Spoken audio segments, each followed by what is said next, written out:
ಪ್ರಯತ್ನದ ಒಂದು ಪ್ರಯುಕ್ತ ಇವತ್ತು ಏನು 5 ಜನ ತಿಮ್ಮರೋಡಿ, ಅವನಿಗೆ ತಿಮ್ಮರು ಜಾಸ್ತಿ ಆಗಿ ತಿಮ್ಮರೋಡಿ ಮತ್ತೆ ಸುಜಾತ ಭಟ್, ಜಮೀರು,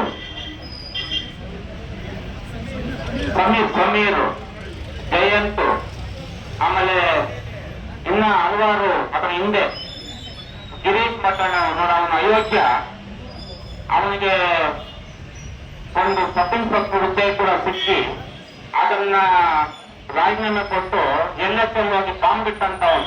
ಅವನ ಮನಸ್ಥಿತಿ ಯಾವ ರೀತಿ ಇರ್ತದೆ ಅಂತೇಳಿ ತಾವೆಲ್ಲ ಹೇಳ್ಕೊಳ್ಳೋರು. ಇವರೆಲ್ಲ ಸೇರಿ ಇವತ್ತು ಧರ್ಮಸ್ಥಳದ ಶ್ರೀ ಕ್ಷೇತ್ರದ ಧರ್ಮಾಧಿಕಾರಿ ಮತ್ತು ಕುಟುಂಬದ ಸದಸ್ಯರ ವಿರುದ್ಧವಾಗಿ ಇಲ್ಲಸಲ್ಲದ ಆರೋಪಗಳನ್ನ ಮಾಡದೇ ಇರ್ತಕ್ಕಂಥ ಕೃತ್ಯಗಳನ್ನ ಮಾಡಿದ್ದಾರೆ ಅಂತೇಳಿ ಸಾಬೀತುಪಡಿಸುವುದಕ್ಕೆ ಪ್ರಯತ್ನ ಪಟ್ಟು ಅದರಲ್ಲಿ ವಿಫಲವಾಗಿದ್ದಾರೆ. ಇವತ್ತು ಅವರೆಲ್ಲರೂ ಕೂಡ ಈ ಪೊಲೀಸ್ ಕಸ್ಟಡಿಯಲ್ಲಿ ಇವತ್ತು ನರಳ್ತಾ ಇದ್ದಾರೆ. ಆದ್ರೆ ಇವತ್ತು ನಮ್ಮ ಭಾರತೀಯ ಜನತಾ ಪಕ್ಷದ ಎಲ್ಲ ರಾಜ್ಯದಿಂದ ಒಕ್ಕೂರನ್ನ ಒಂದೇ ಒಂದು ಹೋರಾಟ ಏನಂತಂದ್ರೆ, ಇವರು 5 ಜನ ಅಲ್ಲ, ಇದರ ಹಿಂದೆ ಒಂದು ದೊಡ್ಡ ಜಾಲ ಇದೆ. ಇದನ್ನ ಪತ್ತೆ ಹಚ್ಚಬೇಕು ಅನ್ನೋದೇ ನಮ್ಮ ವಿರೋಧ ಪಕ್ಷದ ಭಾರತೀಯ ಜನತಾ ಪಕ್ಷದ ಒಂದೇ ಒಕ್ಕೂರನ್ನ ಕೂಗು.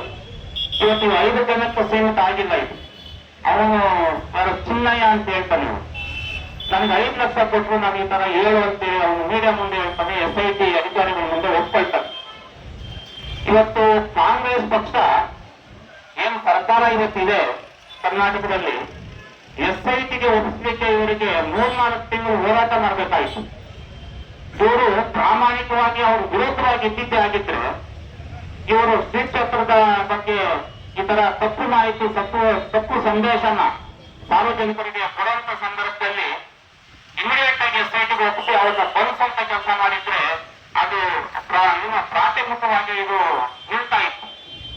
ಇದಕ್ಕೆ ಇಂಡೈರೆಕ್ಟ್ ಆಗಿ ಕಾಂಗ್ರೆಸ್ ಸರ್ಕಾರದ ಏನು ಮಂತ್ರಿಗಳು ಮತ್ತು ಶಾಸಕರು ಇದ್ರು ಹಿಂದೆ ಇದು ಬೆನ್ನೆಲುಬಾಗಿ ನಿಂತು ಅವರಿಗೆ ಈ ಒಂದು ಕ್ಷೇತ್ರದ ಬಗ್ಗೆ ಅಪಪ್ರಚಾರ ಮಾಡಿಸ್ತಿತ್ತು.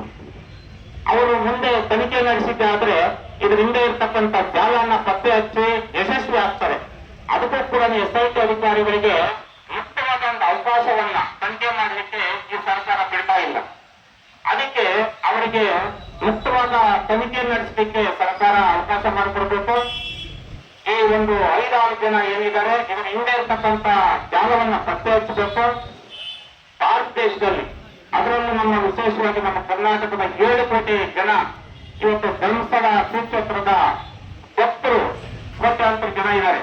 ಅವರ ಭಾವನೆಗಳಿಗೆ ಧಕ್ಕೆ ತರುವಂತ ಕೆಲಸ ಮತ್ತು ಘಾಸಿಗೊಳಿಸುವಂತ ಕೆಲಸ ನಮ್ಮ ಈ 5 ಜನ ಏನು ಕಿಡಿಗೇಡಿಗಳಿದ್ದಾರೆ ಇವರು ಮಾಡಿದ್ದಾರೆ.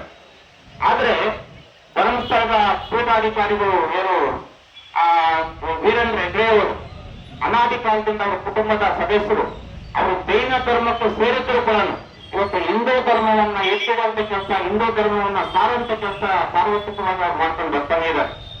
ಈಗ ಸಾರ್ವಜನಿಕ ಕ್ಷೇತ್ರದಲ್ಲೂ ಕೂಡ ನಾವು ಆರೋಗ್ಯ ಕ್ಷೇತ್ರದಲ್ಲಿ ಈ ಶ್ರೀಶಕ್ತಿ ಸಂಘಗಳಿಗೆ ಹಣ ಕೊಟ್ಟು ಅವರಿಗೆ ಸಬಲವನ್ನಾಗಿ ಮಾಡ್ತಕ್ಕಂಥದ್ದು, ಆಮೇಲೆ ದೇವಾಲಯಗಳಿಗೆ ಅನುದಾನ ಕೊಡ್ತಕ್ಕಂಥದ್ದು, ಅನ್ನದಾಸೋಹ ಮಾಡ್ತಕ್ಕಂಥದ್ದು, ವಿದ್ಯಾಕ್ಷೇತ್ರದಲ್ಲಿ ಆರೋಗ್ಯ ಕ್ಷೇತ್ರದಲ್ಲಿ ಬೇಕಾದಷ್ಟು ಕೋಟ್ಯಾಂತರ ರೂಪಾಯಿ ವಿನಿಯೋಗ ಮಾಡಿ ಉಚಿತವಾಗಿ ಸಹಾಯ ಮಾಡ್ತಕ್ಕಂಥ ಈ ಶ್ರೀ ಕ್ಷೇತ್ರದ ಧರ್ಮಸ್ಥಳದ ಪೀಠಾಧಿಕಾರಿಗಳಿಗೆ ಕಳಂಕ ತರುವಂತಹ ಒಂದು ಹುನ್ನಾರವನ್ನು ನಡೆಸಿರೋ ವಿರುದ್ಧವಾಗಿ ನಾವೆಲ್ಲರೂ ಕೂಡ ಕೆರೆಗಳ ಅಭಿವೃದ್ಧಿ ಮಾಡ್ತಕ್ಕಂಥದ್ದು, ಸುಮಾರು ಹಲವಾರು ಏನು ಸಾರ್ವತ್ರಿಕವಾಗಿ ಸಾರ್ವಜನಿಕರಿಗೆ ಅನುಕೂಲ ಆಗುವ ರೀತಿಯಲ್ಲಿ ಈ ಒಂದು ಆರೋಗ್ಯಕರವಾದ ಸಮಾಜವನ್ನ ನಿರ್ಮಾಣ ಮಾಡಲಿಕ್ಕೆ ಒಂದು ಕೈ ಜೋಡಿಸತಕ್ಕಂಥ ಧರ್ಮಾಧಿಕಾರಿಗಳು ಮತ್ತು ವೀರೇಂದ್ರ ಹೆಗ್ಡೆ ಅವರು ಆ ಕ್ಷೇತ್ರದ ಭಕ್ತರ ವಿರುದ್ಧವಾಗಿ ಹುನ್ನಾರ ನಡೆಸತಕ್ಕಂಥದ್ದು ಇದು ಅತಿ ಖಂಡನೀಯ ಅಂತೇಳಿ ಈ ಸಂದರ್ಭದಲ್ಲಿ ಇಷ್ಟಪಡ್ತೇನೆ.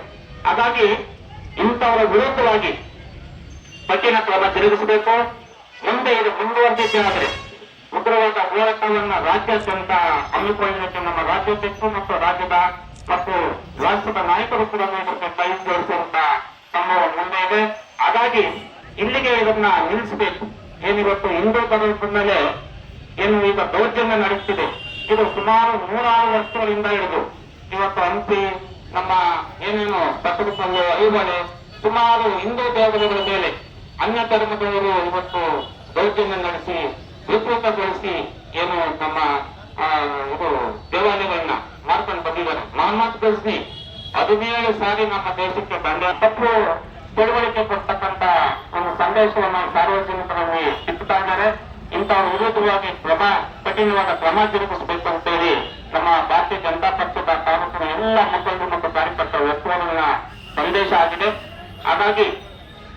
ಹಾಗಾಗಿ ಇವತ್ತು ಯಾವುದೇ ಕಾರಣಕ್ಕೂ ಇಂತಹ ಕೃತ್ಯ ಎಸಗಲಿಕ್ಕೆ ನಮ್ಮ ರಾಜ್ಯಾದ್ಯಂತ ಯಾರು ನಾವು ಭಾರತೀಯ ಜನತಾ ಪಕ್ಷ ಆಸ್ಪದ ಕೊಡಲ್ಲ. ಅಂತದನ್ನು ರಕ್ಷಣೆ ಮಾಡುವಂತದ್ದು, ಧರ್ಮನ ಉಳಿಸ್ತಕ್ಕಂಥದ್ದು, ಹಿಂದೂ ದೇಶವನ್ನ ಕಟ್ಟುವಂತ ಕೆಲಸ ನಮ್ಮ ಪ್ರತಿಯೊಬ್ಬರ ಸಂದರ್ಭದಲ್ಲಿ ಇವರು ವಿರುದ್ಧವಾಗಿ ಕ್ರಮ ಜರುಗಿಸಿ ಅಂತೇಳಿ ನಮ್ಮ ಗವರ್ನರ್ ನಾವು ಒಂದು ಮನವಿಯನ್ನು ಕೂಡ ಇವತ್ತು ಕೊಡಬೇಕು ಅಂತ ತೀರ್ಮಾನ ಮಾಡಿದ್ದೇವೆ.